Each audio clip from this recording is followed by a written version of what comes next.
और ये मेरा अंतिम चुनाव है। अंत भला तो सब भला, और ये मेरा अंतिम चुनाव है।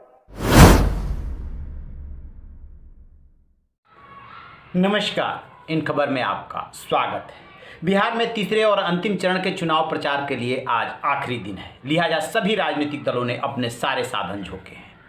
जेडीयू के जो चीफ हैं और बिहार के मुख्यमंत्री नीतीश कुमार आज वो पूर्णिया के धमदाहा में बोल रहे थे, लेसी सिंह के लिए वोट मांगने पहुंचे थे। इसी दौरान जब वो अपनी काम गिनाने लगे और वोट मांगने की बारी आई, थोड़ा भावुक हुए और उन्होंने इस चुनाव को अपना अंतिम बना करके पासा फेंका। भावुक से दिखे और कहा कि ये मेरा अंतिम चुनाव है।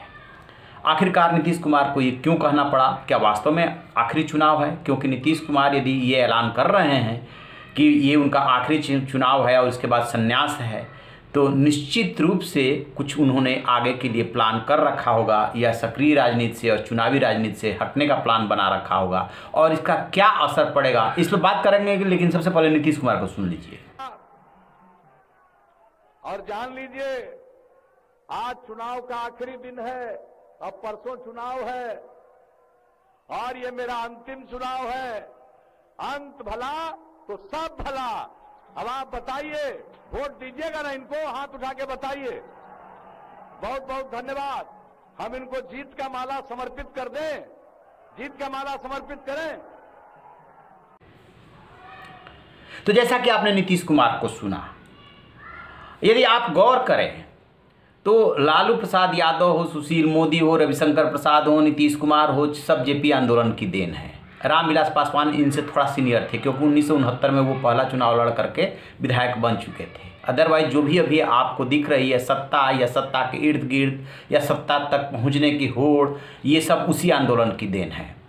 ये चुनाव यदि नीतीश कुमार का आखिरी चुनाव है, जैसा कि वो ऐलान कर रहे हैं और न विश्वास करने का कोई कारण नहीं है, तो ये चुनाव उनका आखिरी है। और जो दूसरी पीढ़ी है, चाहे वो तेजस्वी यादव हों चाहे चिराग पासवान, ये एक तरह से उनका पहला चुनाव है। बेशक चिराग पासवान भी 2 चुनाव जीत चुके हैं लोकसभा का, और तेजस्वी यादव विधानसभा चुनाव जीत करके डिप्टी चीफ मिनिस्टर बन चुके हैं और विधायक रहे हैं, लेकिन कायदे से दोनों के नेतृत्व में ये पहला चुनाव है।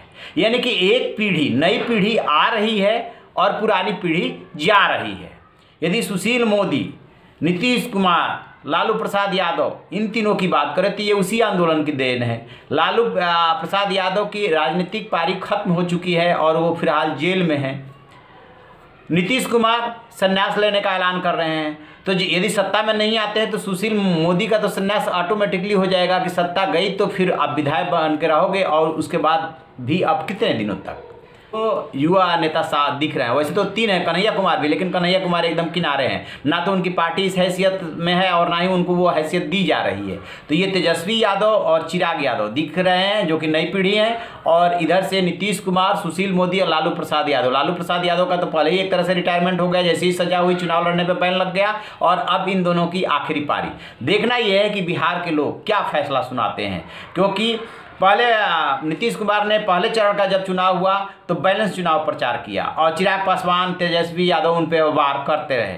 दूसरे चरण के चुनाव में उन्होंने आरक्षण से लेकर के और वो सारे अपने हथकंडे और दांव चल दिए जो वो कर सकते थे और कर सकते थे। और अंतिम चरण के चुनाव से पहले चाहे एनआरसी का सीए और एनआरसी का मसला हो, और चाहे अब ये संन्यास लेने की बात हो, वो भी उन्होंने सारे दांव चल दिए। एक तरह से उन्होंने अपने सारे ब्रह्मास्त्र चला दिए, क्योंकि जब कोई भी नेता ये अपील करता है कि ये मेरा आखिरी चुनाव है, तो ये खुद तो चुनाव लड़ नहीं रहे हैं, लड़ा रहे हैं, और उसमें ये बोल रहे हैं कि हमारा आखिरी चुनाव है, तो इसका मतलब एकदम सा साफ है कि लोगों को ये बताना कि अब की बार आप हमें जिता दो, मेरा अंत अच्छा कर दो। खुद वो बोले भी है कि अंत भला तो सब भला। तो अब ये देखते हैं कि बिहार की जनता क्या फैसला सुनाती है, क्योंकि तीसरे चरण में 78 सीटों पे चुनाव है। सब कुछ 10 तारीख को क्लियर हो जाएगा और पता चल जाएगा कि बिहार की जनता ने उनकी सुनी या नहीं सुनी। तो हम नज़र बनाए हुए हैं और आपको लेटेस्ट अपडेट देते रहेंगे। रहिए न बेखबर, देखते रहिए इन खबर। Thank you. इन खबर चैनल को सब्सक्राइब करें और